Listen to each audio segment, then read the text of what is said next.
আসসালামু আলাইকুম। আপনাদেরকে কয়েকদিন আগে বলছিলাম এখন থেকে একটা নিয়মিত পর্ব আকারে নিয়মিত ভিডিও দিব ইংরেজির উপর, একদম বেসিক থেকে, যেন আপনাদের বেসিক অনেক ডেভেলপ হয়।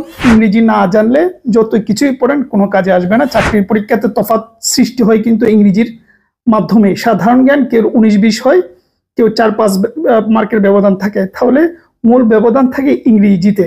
আমি জানি আমার এই ভিডিওগুলো আপনারা একটু কম দেখবেন, এর আগেও আমি ভিডিও দিয়েছি, কারণ আপনারা শিক্ষণীয় ভিডিও একটু কম দেখেন, ভিউ কম হবে, কিন্তু তারপরে ইনশাল্লাহ আমি নিয়মিত এই যে এপিসোড বলেন একটার পর একটা দিয়ে যাব, যেন আপনার বেসিকটা স্ট্রং হয়। এবং আপনি কেন ইংরেজি জানেন না, ইংরেজি কেন বুঝেন না, আমি নিশ্চিত এই ভিডিওগুলো নিয়মিত শুনলে দেখলে আপনি ক্লিয়ার হয়ে যাবেন আপনি কেন ইংরেজি জানেন না। আপনি ওই মুখস্থ পড়েন, আসলে গোড়ায় গলদ রয়েছে, কোথায় গলদ রয়েছে, কোথায় ভুল রয়েছে, কেন ভালোভাবে ইংরেজি জানা হয় না, এইটা আপনার জীবনের জন্য চেঞ্জ হয়ে যাবে, জীবনের ধারণা পাল্টে যাবে যে এইভাবে ইংরেজি পড়তে হয়, আমি তো জানতাম না। আপনি জানবেন, নিশ্চিত থাকেন, আমার সাথে থাকবেন, তাহলে ধারণা পাল্টে যাবে যে কোথায় আপনার মূল সমস্যা সেটা জানতে পারবেন। বলে রাখা দরকার, এটা একেবারেই যারা বেসিক জানেন না তাদের জন্য, আপনাদেরকে বেসিক করিয়ে করে একটা সময় অ্যাডভান্সে নিয়ে যাব। সুতরাং যারা খুব বেশি ভালো বুঝেন এগুলো তাদের জন্য না, আমি শুরুতেই বলে দিলাম। ঠিক আছে, একদম বেসিক থেকে আমরা শুরু করব। মূল আলোচনা যাওয়ার আগে একটা কথা বলে দিচ্ছি, আমাদের যে খাদ্যের ব্যাচ অনলাইন কোর্স শুরু হচ্ছে, ওইটাতে অনেকে কমেন্ট করতেছেন যে ভাই বই কিনতে হবে কিনা, বই দিবেন কিনা। না, আমরা কোনো বই দিব না, বই কিনতে হবে না। আমরা যা পড়াবো ওইটা আপনি সবসময় নোট করলে একটা খাতা হয়ে যাবে। আর যে বইগুলো লাগবে ওগুলো আপনাদের কাছে আছে, আমরা প্রথম ক্লাসে বলে দেব। আমাদের কাছ থেকে কোনো বই কিনতে হবে না। এবং আমাদের যে গণিতের ক্লাসও পাবেন, অনেকে জিজ্ঞেস করছেন গণিতের ক্লাস থাকবে কিনা, গণিতও থাকবে। আচ্ছা, আজকের মূল টপিকে আসি। আমরা এই পর্বগুলোর নাম দিয়েছি ইংলিশ হবে ডাল ভাত। এটা একটা প্লে লিস্ট থাকবে আমার চ্যানেলে, ওখানে ঢুকলে নিয়মিত এই ভিডিওগুলো পেয়ে যাবেন। আচ্ছা, ইংরেজি আমরা কেন জানি না, দেখেন মূল সমস্যা কোথায়। ইংরেজির মূল দন বা ক্যাপিটাল হলো দুটি, এই দুটোর সাথে আপনার সম্পর্ক থাকতে হবে, চিনতে হবে। আমরা ম্যাক্সিমাম মানুষ এই দুটোর সম্পর্কে ধারণা নাই বলেই ইংরেজি আমরা পারি না, জানি না, বুঝি না। ঠিক আছে, তাহলে মনে রাখবেন আজকে থেকে সারা জীবনের জন্য ইংরেজির মূলধন বা ক্যাপিটাল হলো দুটি, এই দুটোর উপরে সমগ্র ইংরেজি দাঁড়িয়ে রয়েছে। কি দুটো? প্রথমত ভোকাবুলারি, তারপর কনজুগেশন অফ ভার্বস।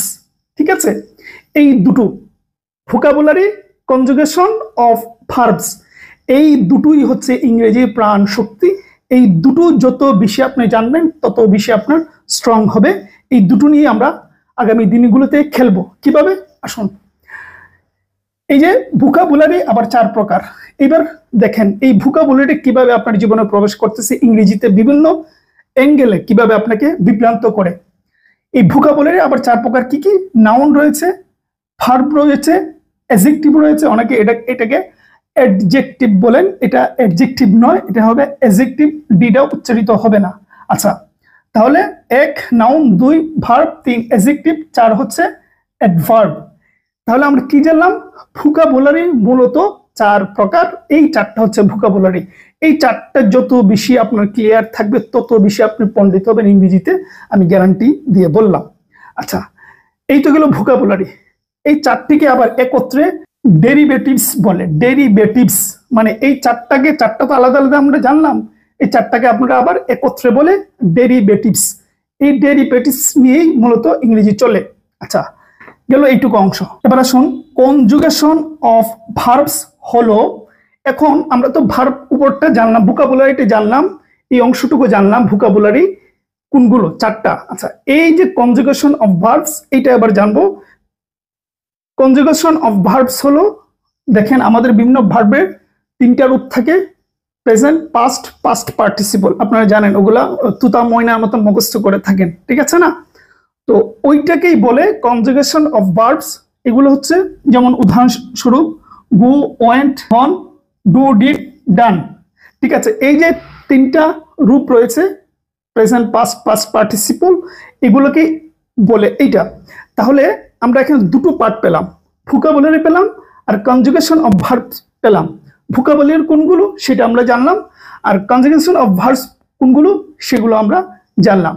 তাহলে এই যে দুটো পার্ট হয়ে গেল, এই দুটো পার্টই হচ্ছে আপনার মূল টার্গেট। এই দুটোকেই আচ্ছা, আপনি চিন্তা করে দেখুন তো, যারা একদম বেসিকের কথা বলতেছি, আপনি কি আগে জানতেন এইভাবে যে দুটো পার্ট নিয়ে আমার ইংরেজিকে এগিয়ে যেতে হবে? আপনি ওই টেন্স পড়েছেন, ওই পার্টস অফ স্পিচ পড়েছেন, আর কি কি পড়েছেন, কিন্তু আমরা একদম মূল গুড়ায় চলে এসেছি, যেখান থেকে আপনার শাখা প্রশাখা ছড়িয়ে যাবে। সুতরাং মূল গুড়া থেকে আমরা যত বেশি ক্লিয়ার হয়ে যাব, সামনের দিনগুলো আরো তত বেশি সহজ হবে। তাহলে এই আজকে এইটুকু বললাম যে দুটো জিনিস মনে রাখবেন, ভোকাবুলারি আর কনজাংশন অফ ভার্বস, এই দুটো নিয়ে আগামী দিনে আমাদের পড়াশোনা হবে। মজার বিষয় হলো দেখবেন, এই যে দুটো ভোকাবুলারি আর কনজাংশন অফ ভার্বস, এই দুটোই সম্পূর্ণ মুখস্থ, সম্পূর্ণ মুখস্থ। ভোকাবুলারি মুখস্থ করতে হয়, আর যে গো এন্ড গান ওগুলো আপনাকে মুখস্থই করতে হয়। ঠিক আছে, টোটালটাই মুখস্থের বিষয়। আচ্ছা, এবার আসুন, প্রচুর মানুষ যেটা ভয় পায় যে ভাই হাজার হাজার ভোকাবুলারি, এই ভোকাবুলারি মুখস্থ রাখা আর পড়া তো কঠিন বিষয়। আপনাকে আমি আশ্বস্ত করতেছি, আপনার চলার জীবনে, চাকরির জীবনে, যে কোনো দৈনন্দিন জীবনে 200 ভোকাবুলারি দিয়ে আপনি চলতে পারবেন, আপনার ইংরেজি কোনো সমস্যা হবে না। আপনি নিশ্চিত থাকেন 200 ভোকাবুলারি, আপনাকে যদি আমি 200 ভোকাবুলারি দিই, এই 200 ভোকাবুলারি দিয়ে আপনি আরামসে চাকরির পরীক্ষা বলেন, এডমিশন পরীক্ষা বলেন, আপনার বেসিক বলেন, দৈনন্দিন কথাবার্তা বলেন, আরামসে চলতে পারবেন। সুতরাং আপনার টার্গেট 200 ভোকাবুলারি। আমি আপনাদেরকে 200 ভোকাবুলারি দিব সামনের দিনগুলোতে। যে 200 ভোকাবুলারি আপনি মুখস্থ করে রাখবেন, তাহলে হাজার হাজার আর ভোকাবুলারি দরকার নেই, আপনার ইংরেজি আপনি চালিয়ে যেতে পারবেন। 200 ভোকাবুলারি প্রতিদিন 10টা করে পড়লে 20 দিন আপনার 200 ভোকাবুলারি শেষ হয়ে যাবে। ঠিক আছে, সুতরাং সামনের দিনগুলোতে যখন প্রয়োজন মনে করব, তখন এই 200 ভোকাবুলারি দিয়ে দিব, ইনশাল্লাহ আপনি চলতে পারবেন, ভোকাবুলারি নিয়ে টেনশন করা লাগবে না। তাহলে আজকের মূল আলোচনা এইটুকুই, যে দুটো বিষয় আমরা জানলাম একদম বেসিক। এটা কত গুরুত্বপূর্ণ সামনের ক্লাসগুলোতে বুঝবেন। এটা যেহেতু একদম ক্লিয়ারলি আলাদা আলাদা পার্ট পার্ট বুঝে ফেললেন, দেখবেন সামনের দিনগুলোতে মজা পেয়ে যাবেন। সুতরাং অনুরোধ থাকবে, ভালো লাগুক বা মন্দ লাগুক, একটু কন্টিনিউ করেন। সামনের কয়েকটা ক্লাস গেলেই দেখবেন মজা পেয়ে যাবেন, ইংরেজির ভয় একেবারে দূর হয়ে যাবে। ভালো থাকবেন, সুস্থ থাকবেন।